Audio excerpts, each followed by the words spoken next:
How's it going, guys? Day 2 of me being consistent and vlogging for 15 minutes every morning during my son's nap so that I can fully chronicle my journey from immature man child who never commits to anything and doesn't follow through with things to stoic father figure who always does what he says and is the most consistent man alive. Obviously, I'm being a little bit facetious, but it is good to be consistent, and this is 2 days in a row of being consistent. So when we ended yesterday, I think I was talking about like having trouble deciding if I want to quit smoking weed or not, and also like the potential of the whole conversation around me having trouble being a product of my like weed addicted brain. And that's continuing to be a thing. I did smoke yesterday. I smoked late yesterday after the baby was asleep, but I did do it. And did I get anything out of it? I think a big thing that I got was that I wasn't like feeling a craving to smoke anymore. I always feel like very anxious in the immediate aftermath, though. Like guilty, like I've done something wrong. I was worried in this case that like my wife was upset with me for smoking because she's not right now for reasons that'll come to light in a little bit, I guess. Anyway, I did. I didn't go to town and eat a bunch afterwards. My strategy is that I brush my teeth like soon after, and then like if I've brushed my teeth in my brain, I don't want to eat again because then I'll have to brush my teeth again, and that just wouldn't be acceptable. But yeah, did I enjoy it? Was it good? I don't know. I don't know anymore. Like, on principle, is it good to be stoned or is it bad to be stoned? Am I gonna do it again today? I'll tell you what.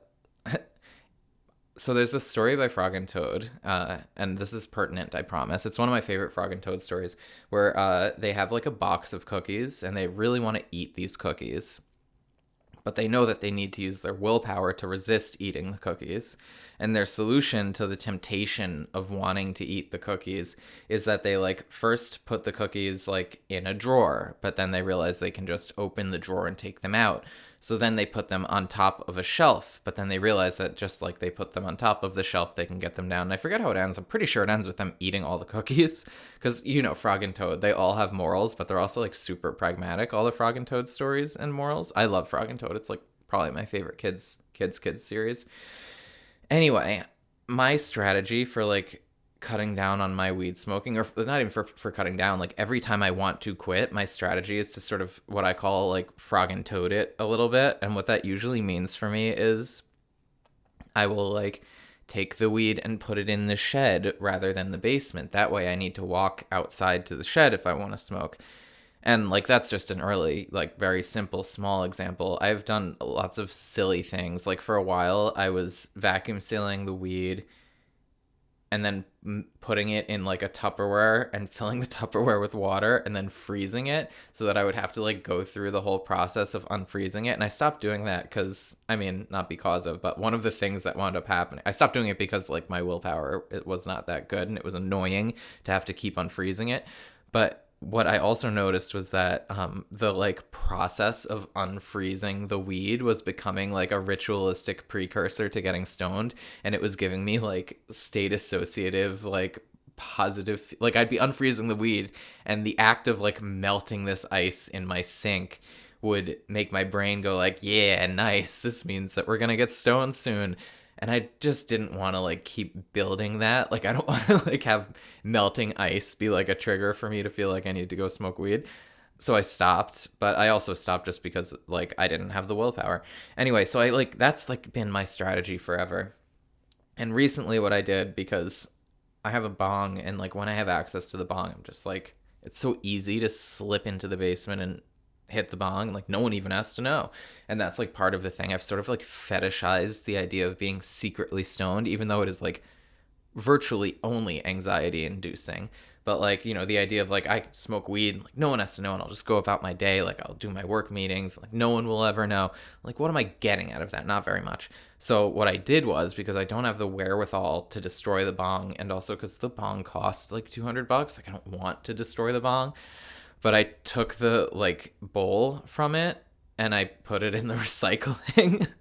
So like I have a bong without a bowl, and that worked for like one of my stretches of quitting recently. But what it actually led to was like recently now, because like I still have a little pipe, and I don't want to throw the pipe out because the pipe has a lot of sentimental value. My wife and I got the pipe when we first moved into our first apartment together, and it's from like a little like bodega on Nostrand Avenue, and it looks like an alligator. I'm not throwing the pipe out.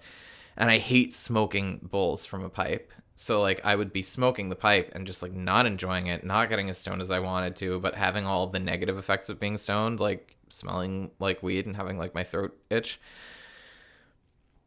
So lately I've been smoking joints, which is not better. It's like worse. I'm smoking much more when I do because of this. Now again, I'm not doing it until like late at night, all of these caveats, but I'm doing it. And like a kind of fun side effect of it is that I'm running out of weed now very quickly, because like the point of smoking the bong for me was always that I would get as stoned as I wanted to, and it would be great, and it would be like clean ish and like insulated to this one insulated is the wrong word. It would just be a little bit of weed that I'd be smoking. I'd get all of that effect. I'm not going to roll a joint that is just a like bowl's worth of weed. I do roll little like tiny shrimpy one person joints, but like a bowl's worth of weed in a joint, because a joint is such an inefficient way to smoke weed. It doesn't get you as stoned, and also like you're smoking it over time. It doesn't get you as stoned. It's just ripping it in the bong.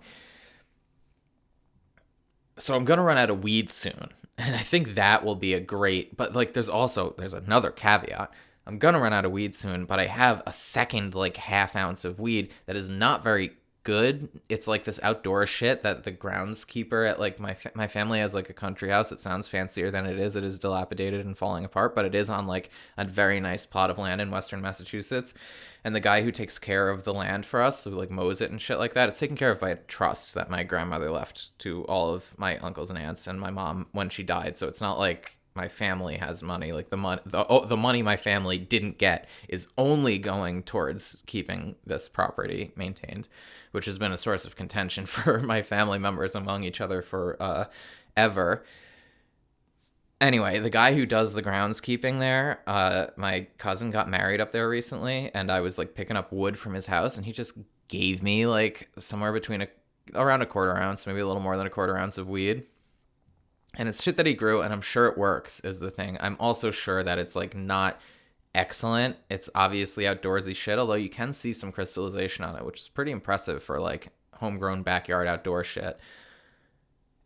I just know it's going to be like a step down from the experience that I want necessarily when I'm smoking weed. And like, I'm almost out of the good shit that I bought like 6 months ago, and now I'm only going to have this shit left. And like, the question is, am I going to smoke it? You know, like, am I going to engage in a subprime experience to satisfy? That's addictive behavior, I think, to engage in something that you don't necessarily, that isn't the ideal experience that you want to have, just for the sake of like it being close enough to the thing that you want, which in this case is getting stoned, I guess. But is it even getting stoned that I want?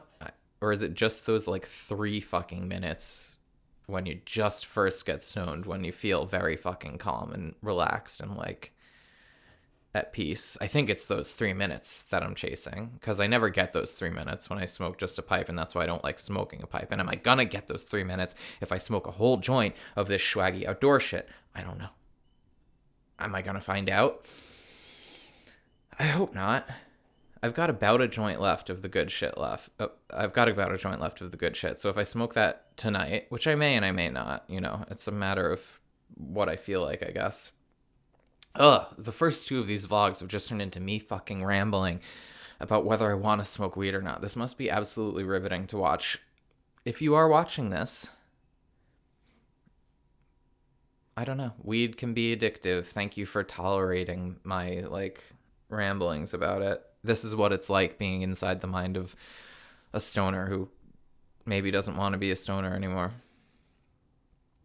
So that's been going on. I had a great workout this morning.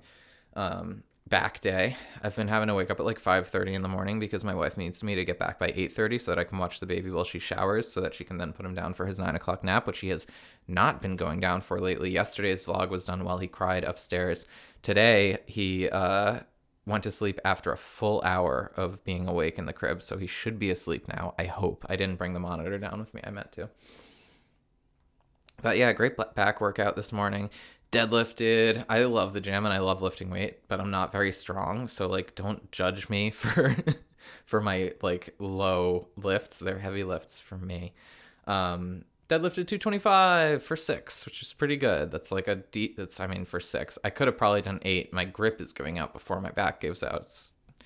You're supposed to have straps when you deadlift like heavy. And I know this isn't super heavy, and I kind of do want to like train my grip enough to be able to do 225, but maybe I should get straps so that I can keep pushing it. Who knows? Maybe it's good to push it slow, especially with a compound movement that involves your lower back, because I am not trying to injure myself and I'm not getting any younger here.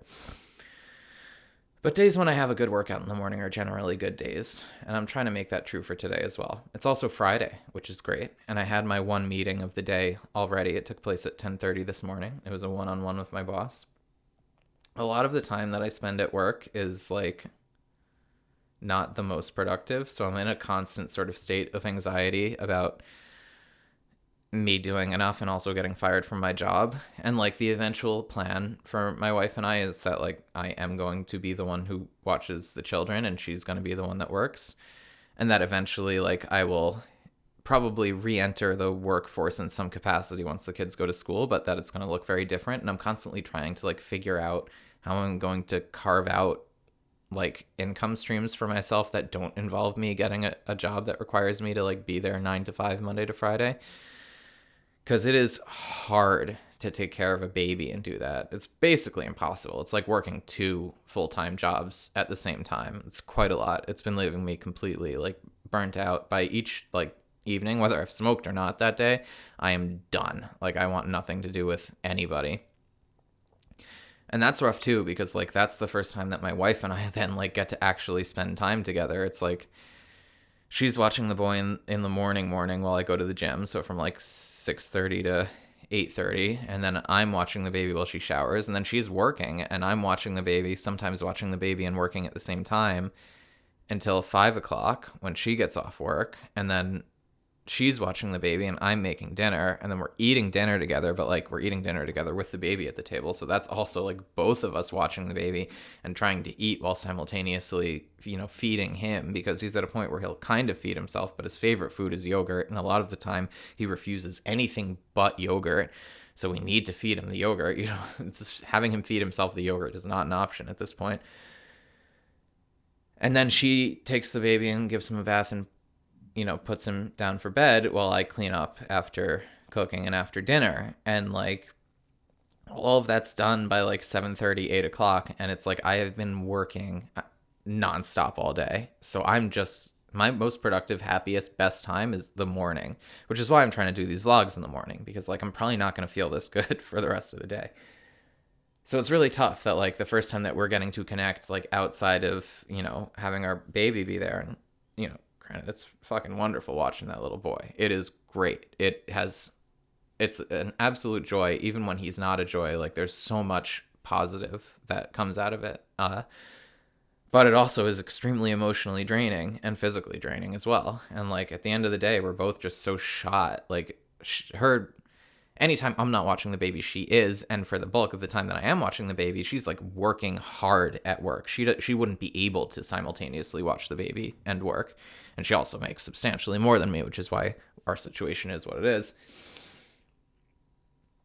All that is to say that like the first time we get to connect is late and we're tired. I mean, speaking for myself, I am tired.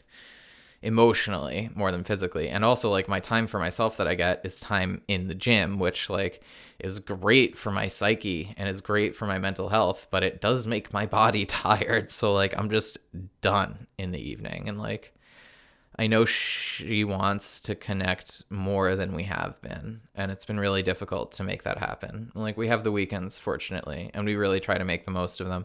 But our summer was just packed with plans on the weekends. So like so much of our weekends for the last like 3 months have just been getting through logistical hurdles and like transporting the baby and the dog to different places. Oh, look at that. Checking the timer just to see, because like this has felt like a half hour to me. I set the timer for 15 minutes every time I looked at it, and I had 7 seconds left. So we have successfully achieved our goal for today. Consistency achieved. I wonder at what point this will become a habit as opposed to something that I need to consciously work at. I'm going to put some hashtags in the info to this one. Yesterday's vlog got 0 views in its first 24 hours, which is totally fine. It's not like I'm promoting this channel anywhere. I don't even know who this is for. I know it's for me, at least, and I'm here appreciating it. Thank you for watching if you're watching. Future Cello, if you are watching yourself, remember when you were this young and beautiful? Oh, I'm sorry, dude. I'm so sorry. I'm sure that you look great, and I'm sure you feel great. And maybe you got beautiful gray hairs on the side of your head, and you look incredible, because I can't wait to have beautiful gray stripes on the side of my head. Don't worry about being young anymore. You've got so much wisdom now, and you're so mature, and you've accomplished so much, Cello. Good job. Okay. Thank you. Thank you for watching.